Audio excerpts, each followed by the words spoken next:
نبدأ ونقول بسم الله وهنشوف المقادير بتاعتنا. انا هنا معايا كيلو معايا كميه السمن بتاعتي هنظبطها وهنقول هنحط ايه بالظبط سمن. بس دلوقتي هنشوف المقادير بالظبط ايه. معايا سمسم، ومعايا ريحه الكحك، ومعايا معلقتين سكر بودره، ومعلقه نص معلقه من الملح، و10 جرام من البيكنج باودر، يعني نقول نص باكو من البيكنج باودر، ومعايا كوبايتين من الحليب،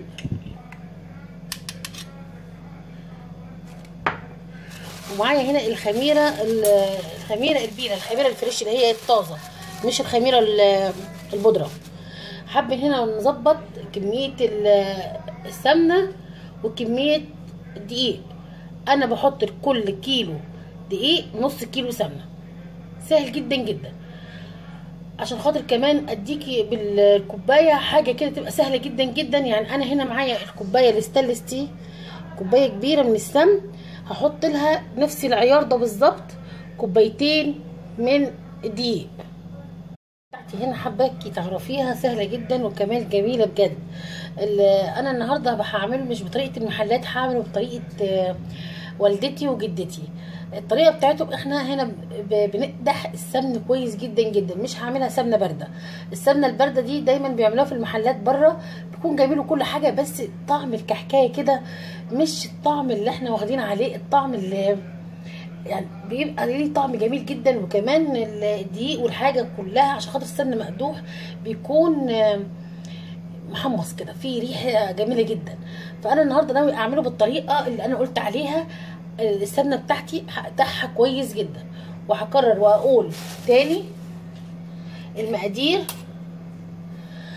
نص كيلو السمنه عليه كيلو دقيق، او العيار ده انا عاملاه من السمن هحطه مرتين دقيق كده، سهله جدا. لو حباه يكون ماسك نفسه حبه كده، ما يكونش ناعم جدا، تعملي الدقيق كوبايتين ونص دقيق عليهم كوبايتين سمن. اي عيار عندك، اي كوبايه اللي هي الازاز بتاعت الشاي دي، تقدري تعملي كوبايتين سمن عليهم كوبايتين ونص من الدقيق. لو حباتي ماسكه نفسها شويه، انا هعمل العيار بتاعي يكون ناعم. فهنا معايا كوبايتين من الحليب، انا دول معيراهم دافيين. احط لها قطعه من الخميره وادوبها كده، يعني احط لها كده قطعه حلوه من الخميره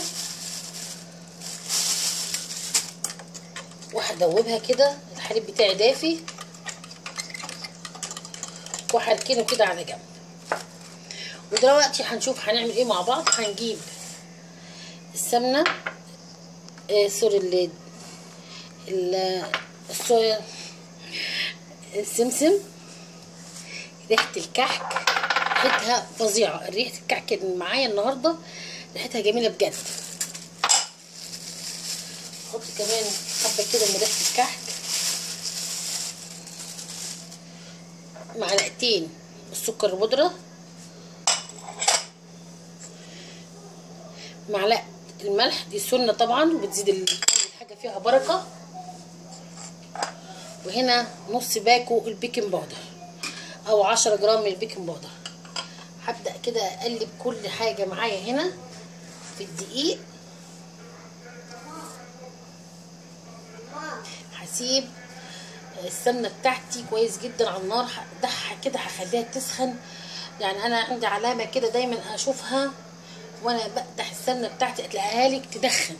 يعني السمنه فيها الدخان الابيض يا دوب بيطلع كده الدخان الابيض، فبعرفها كده السمنه بتاعتي خلاص بقت ممتازه. خلاص الدقيق كده، الدقيق بتاعنا عشان خاطر هجهز للسمنه اللي بتسخن على النار.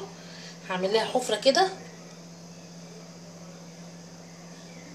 عشان الدقيق بتاعي السمنه اول ما تيجي تكون ايه جاهزه. هنا الحفره بتاعتنا. يلا بينا هنقدح السمنه وهرجع لكم تاني ان شاء الله. وكده خلاص يا حبيب قلبي السمنه بتاعتي سخنت، وهنقول بسم الله وهنبدا نحط السمنه المقدوحه المغليه كويس جدا. بسم الله.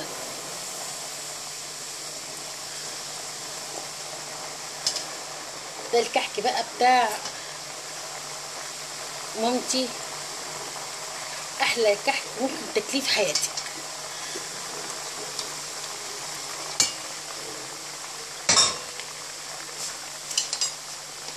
هنبدأ ننزل كده عليه الدقيق.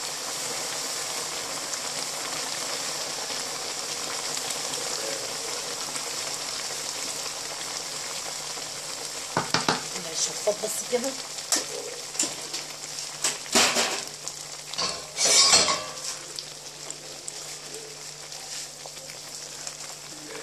ريحة السمنة ظهرت، لكن لما بيكون السمنة بتاعتنا مش مقدوحة ما بتحسيش بطعم السمنة.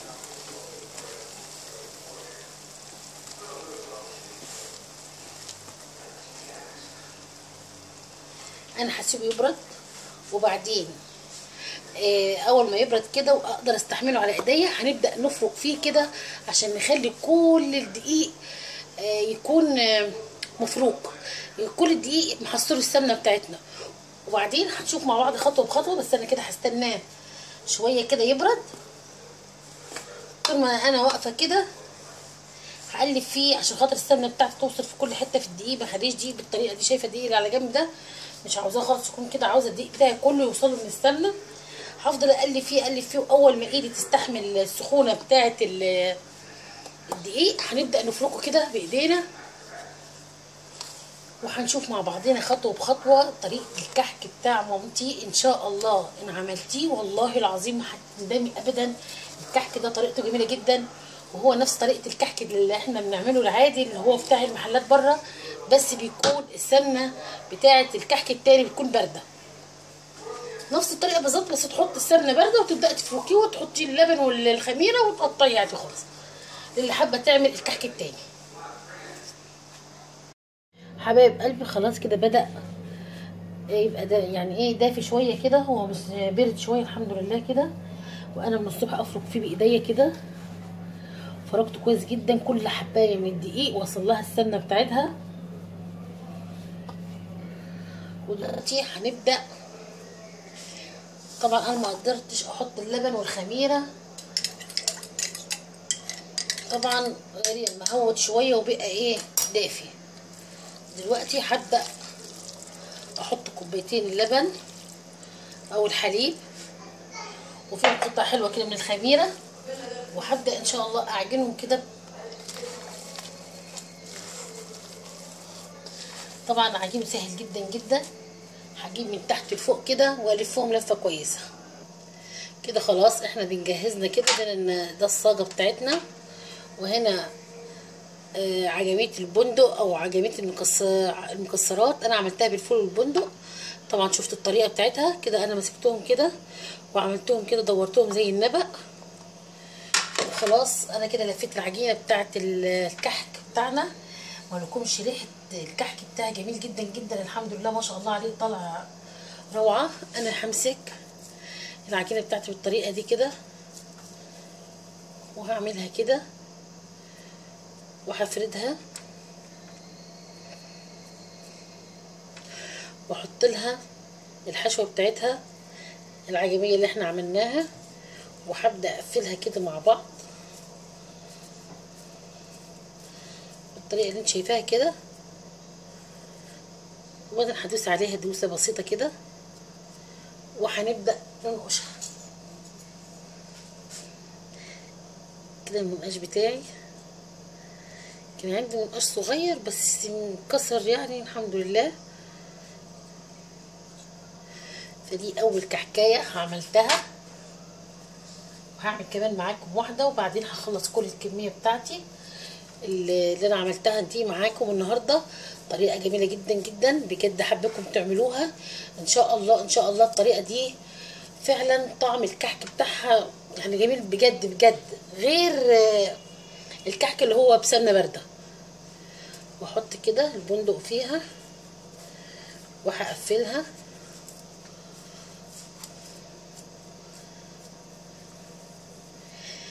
دي. هعمل كميه اللي هي محشيه بعجميه المكسرات والباقي هخليه ساده.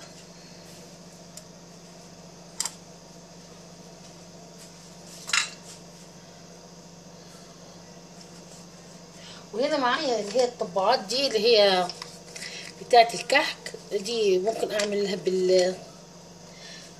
بالمقاس اللي انا بحبه. دي كبيره شويه، دي صغيره. ان شاء الله انا هقطع بيهم وبعدين هنقشهم وهرجع لكم ان شاء الله بعد ما اخلص. حبايب قلبي انا خلاص خلصت احلى طبق كحك ممكن تعمليه. ما شاء الله عليه، الكحك بتاعي طالع روعه والله العظيم. بقول لكم بجد بجد ما حملش انك انت تقطميه هيدوب في بقك دوب. المقادير بتاعته مظبوطه 100% ان شاء الله. اتبعي الخطوات بالظبط زي ما انا عملته. ان شاء الله ان شاء الله هتعملي كحك السنه دي بمقادير فرح ان شاء الله. هيبسطك جدا جدا. وما شاء الله انا عملت الكحك السنه دي كمان طلع كميه جميله جدا. ده الكحك انا لسه ما حليتهوش بس حبيت اوريهولك. ده الكحك اللي انا عملته بالعجميه بتاعت المكسرات اللي احنا عملناها في اول الفيديو. وده كميه الكحك الموجوده عندي ما شاء الله. طلع كحك كتير وخير كتير. وتفضلوا معانا، عيد سعيد عليكم يا رب كده. الكحك ده كله انا هستناه زي ساعتين 3 كده بس ايه، بحب ابرده خالص. هو برد والحمد لله وزي الفل، بس انا عاوزاه كمان ياخد هواء اكتر لان بعد كده ان شاء الله هحليه واحطه في علب البلاستيك اللي هحافظ عليه ان شاء الله فيها. وده بس انا حليت الطبق الجميل ده عشان خاطر تشوفي الشكل النهائي بتاع الكحك بتاعنا. وكمان حابه اكسر لك الواحده تشوفي قد ايه هي مش حامله اللبسه. بصي بصي والله العظيم طالع روعه بجد بجد ما حصلش. ما شاء الله الكحك السنه طلع جميل لانكم انتوا معايا. يا رب يعجبكم كده، والطريقه بتاعتي ان شاء الله هتعجبكم. حابه بس اوريكي بصي عاوزه لون الكحكايه من تحت تكون كده اللون الذهبي الخفيف كده، تكون هنا مستويه وجميله خالص خالص بالطريقه اللي انت شايفاها دي. ان شاء الله تعمليه بالطريقه بتاعتي مش هتندمي. اوعدك عملتي بالمقادير بتاعتي مش هتندمي ابدا. ما شاء الله عليه الكحك طالع جميل جدا جدا، وخصوصا عشان انتوا معايا. ويا ريت تشجعونا وتعملوا لنا لايك واشتراك في القناه. واي حد اول مره يخش الفيديو القناه بتاعتنا يا ريت يفعل الجرس هيوصلكم مننا كل جديد. وكل سنه وانتم طيبين. اسيبكم على خير حبايب قلبي. كل سنه وانتم طيبين يا رب، وكل عيد وانتم طيبين.